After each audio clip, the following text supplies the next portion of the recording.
ಪ್ರಭು ಯೇಸುವಿನಲ್ಲಿ ಅನುಗ್ರಹಿತರಾದ ಪ್ರಿಯರೇ, 2025 ಅಕ್ಟೋಬರ್ 1ನೇ ತಾರೀಕು ಧಾರಾಳ ವ್ಯಕ್ತಿಗಳು ವಿವಿಧ ಸ್ಥಳಗಳಿಂದ ಪ್ರಾರ್ಥನೆಯಿಂದ ನಿಯೋಗದಿಂದ ದೇವರ ವಾಕ್ಯವನ್ನು ಆಲಿಸಲು ಸಿದ್ಧರಾಗಿದ್ದೀರಾ. ಪ್ರಿಯರೇ, 1 ನಿಮಿಷ ನಿಮಗಾಗಿ ಪ್ರಾರ್ಥಿಸಲೇ? ಈ 31 ದಿನ ತಪ್ಪದೆ ದೇವರ ವಾಕ್ಯವನ್ನು ಆಲಿಸಲು ಪ್ರಾರ್ಥಿಸಲು ಸಾಧ್ಯವಾಗಲಿ ಎಂದು ಪ್ರಾರ್ಥಿಸುತ್ತೇನೆ. ಒಂದೊಂದು ದಿನ ದೇವರ ವಾಕ್ಯ ಆಲಿಸುವಾಗ ಆ ವಾಕ್ಯದ ಶಕ್ತಿ ನಮ್ಮನ್ನು ಅಭಿಷೇಕಿಸುತ್ತಿದೆ. ಆ ವಾಕ್ಯದ ಶಕ್ತಿ ನಮ್ಮ ಜೀವನದಲ್ಲಿ ಆವರಿಸುತ್ತಿದೆ. ನಿಯೋಗ ಪ್ರಾರ್ಥನೆಯಲ್ಲಿ ಒಂದು ವಾಕ್ಯವನ್ನು ಆಲಿಸುತ್ತೇವೆ. ಆ ವಾಕ್ಯದಲ್ಲಿ ನಮ್ಮ ನಿಯೋಗಗಳನ್ನು, ಅತ್ಯವಶ್ಯಕತೆಯಾದ ನಿಯೋಗಗಳು, ಇಂದಿನವರೆಗೂ ಪ್ರಾರ್ಥಿಸಿ ಲಭಿಸದ ನಿಯೋಗಗಳು ನನಗೆ ಸಾಧಿಸಿಕೊಡಿ ಎಂದು ಕಣ್ಣೀರಿನಿಂದ ಪ್ರಾರ್ಥಿಸುವವರು ಅನೇಕರಿದ್ದಾರೆ. ಈ ಪ್ರಾರ್ಥನೆಯಲ್ಲಿ ಭಾಗವಹಿಸುವ ಒಬ್ಬೊಬ್ಬರಿಗೂ ಅನುಗ್ರಹ ಉಂಟಾಗಲಿ ಎಂದು ಪ್ರಾರ್ಥಿಸುತ್ತೇನೆ. ನಮಗೆ ಹೀಗೆ ಪ್ರತಿನಿತ್ಯ ಪ್ರಾರ್ಥಿಸೋಣ. ದೇವರೇ, ಇಂದು ಆಲಿಸಿದ ವಾಕ್ಯದ ಶಕ್ತಿ ನನ್ನ ಕುಟುಂಬದಲ್ಲಿ, ನನ್ನ ಪ್ರಾರ್ಥನೆಯಲ್ಲಿ ಪ್ರಕಟವಾಗಲಿ ಎಂದು ಪ್ರಾರ್ಥಿಸುವ ನಮಗೆ ನಿರೀಕ್ಷೆಯಿಂದ ಪ್ರಾರ್ಥಿಸೋಣ.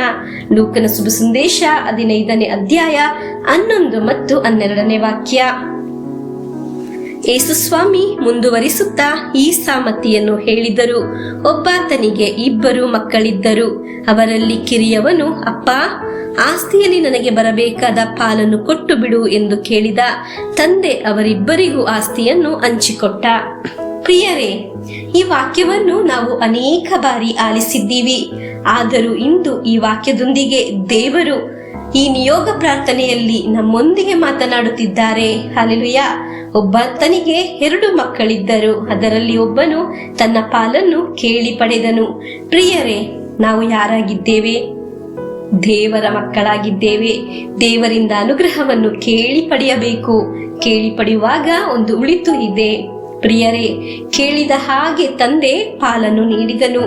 ಅವನು ಆಸ್ತಿಪಾಸ್ತಿಯನ್ನೆಲ್ಲ ತೆಗೆದುಕೊಂಡು ದೂರ ದೇಶದಲ್ಲಿ ಹೋದ ಎಂದರೆ ಅವನು ತಂದೆಯ ಬಳಿಯಿಂದ ಎಲ್ಲಾ ಸಂಬಂಧವನ್ನು ದೂರ ಮಾಡಿ ಹೋದನು. ಅದಾಗಿದೆ ಅವನ ಜೀವನ ಪರಾಜಯ ಹೊಂದಲು ಕಾರಣ. ನೀವು ಗಮನಿಸಿದ್ದೀರಾ? ಯಾರಾಗಿದೆ ದೇವರಿಂದ ದೂರ ಹೋಗಿದ್ದು ಅವನ ಜೀವನ ಬಾಡಿದ್ದು, ಒಣಗಿದ್ದು, ನಾಶವಾಗಿದ್ದು? ದೇವರ ಜೊತೆ ನಿಂತವನ ಜೀವನದಲ್ಲಿ ಪರೀಕ್ಷೆಗಳಿದೆ, ನೋವುಗಳಿದೆ, ಸಂಕಟಗಳಿದೆ. ಆದರೆ ಅವನು ಎಂದಿಗೂ ಬಾಡಿ ಹೋಗಲಿಲ್ಲ. ಅದು ಪುನಃ ಅವನು ಅರಳುವುದನ್ನು ನಾವು ಕಾಣಬಹುದು. ದುಂದುಗಾರ ಮಗ ದೇವರಿಂದ ದೂರವಾದನು. ದೇವರ ಜೊತೆ ನಿಲ್ಲುವವನ ಕುಟುಂಬವು ಆಸ್ತಿಪಾಸ್ತಿಯನ್ನು ದೇವರೇ ಸಂರಕ್ಷಿಸುತ್ತಾರೆ. ದೇವರಿಂದ ದೂರವಾದವನು ಕೆಡುಕು ನಾಶ ಮಾಡುತ್ತದೆ. ಪ್ರಿಯರೇ, ದೇವರಿಂದ ನೀವು ದೂರ ಹೋಗಬಾರದು. ನಿಯೋಗ ಪ್ರಾರ್ಥನೆಯಿಂದ ದೇವರ ವಾಕ್ಯ ಆಲಿಸುವ ಒಬ್ಬೊಬ್ಬರ ಹತ್ತಿರ ಹೇಳಲೇ, ದೇವರಿಂದ ದೂರ ಹೋಗಬೇಡಿ. ನಮಗೆ ಕೀರ್ತನೆಗಳು 91ನೇ ಅಧ್ಯಾಯ 14ನೇ ವಾಕ್ಯವನ್ನು ಆಲಿಸೋಣ. ಪ್ರಭು ನನ್ನ ಭಕ್ತನಾದ್ದರಿಂದ ವಿಮೋಚಿಸುವೆನು ಅವನನ್ನು, ನನ್ನ ನಾಮವನ್ನು ಅರಿತವನಾದ್ದರಿಂದ ರಕ್ಷಿಸುವೆನು. ಹೇಗೆಲ್ಲ ಜೀವಿಸುವವನನ್ನು ರಕ್ಷಿಸುತ್ತೇನು ಎಂದು ಅಲ್ಲ, ಅವನು ನನ್ನ ಭಕ್ತನಾದ್ದರಿಂದ ವಿಮೋಚಿಸುವೆನು, ನನ್ನ ನಾಮವನ್ನು ಅರಿತವನಾದ್ದರಿಂದ ರಕ್ಷಿಸುವೆನು. ದೇವರಿಂದ ದೂರ ಹೋಗುವಾಗ ಅವನನ್ನು ತಪ್ಪಾದ ಬಂಧನಗಳು ಸುತ್ತಿಕೊಳ್ಳುತ್ತದೆ. ಅವನ ಸಂಪತ್ತು ಬೇರೆಯವರ ಪಾಲಾಗುತ್ತದೆ.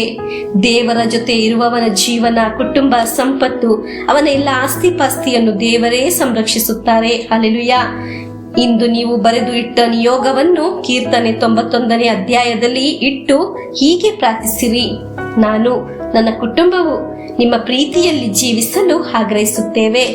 ಯೇಸುವೆ, ನನ್ನ ನಿಯೋಗವನ್ನು ನಿಮ್ಮ ಪವಿತ್ರ ರಕ್ತದಿಂದ ಶುದ್ಧಿಗೊಳಿಸಿ, ವಾಕ್ಯದಿಂದ ತುಂಬಿಸಿ, ಪವಿತ್ರಾತ್ಮರಿಂದ ನಡೆಸಿರಿ ಎಂದು 3 ಬಾರಿ ಪ್ರಾರ್ಥಿಸೋಣ. ಪ್ರಿಯರೇ, ನಮಗೆ ನಿಯೋಗ ಪ್ರಾರ್ಥನೆಯಿಂದ ದೇವರ ಹತ್ತಿರ ಹಿಂತಿರುಗೋಣ. ದೇವರ ವಾಕ್ಯಕ್ಕೆ ಹಿಂತಿರುಗೋಣ. ಹಾಗಾದರೆ ನಮ್ಮ ಪ್ರಾರ್ಥನೆ ಅನುಗ್ರಹವಾಗುತ್ತದೆ. ಹಲ್ಲೆಲೂಯಾ.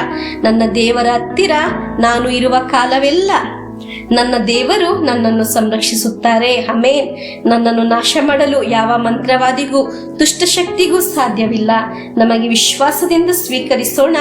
ನನ್ನ ದೇವರು ನನ್ನ ಜೊತೆಯಲ್ಲೇ ಇದ್ದಾರೆ. ನನ್ನ ದೇವರು ನನ್ನನ್ನು ರಕ್ಷಿಸುತ್ತಾರೆ. ನಮಗೆ ಇಂದು ಆಲಿಸಿದ ವಾಕ್ಯದೊಂದಿಗೆ ಪ್ರಭುವಿನ ಆಶೀರ್ವಾದವನ್ನು ಸ್ವೀಕರಿಸೋಣ. ನಮ್ಮ ಪ್ರಭು ಯೇಸು ಕ್ರಿಸ್ತರ ವರಪ್ರಸಾದವು, ದೇವರ ಪ್ರೀತಿಯು, ಪವಿತ್ರಾತ್ಮರ ಅನ್ಯೋನ್ಯತೆಯು ನಮ್ಮೊಡನೆ ಇರಲಿ. ರೋಗಗಳಿಂದ, ಅಪಘಾತದಿಂದ, ದುರ್ಮರಣದಿಂದ, ಅಗಾಲಿದ ಮರಣದಿಂದ, ಅಸೂಯೆಯಿಂದ, ಮೋಸೆ ವಂದನೆ ಇರಿಂದೆല്ലാം ದೇವರು ನಮ್ಮನ್ನು ಸಂರಕ್ಷಿಸಲಿ. ಹಾಲೆಲೂಯ, ಆಮೇನ್.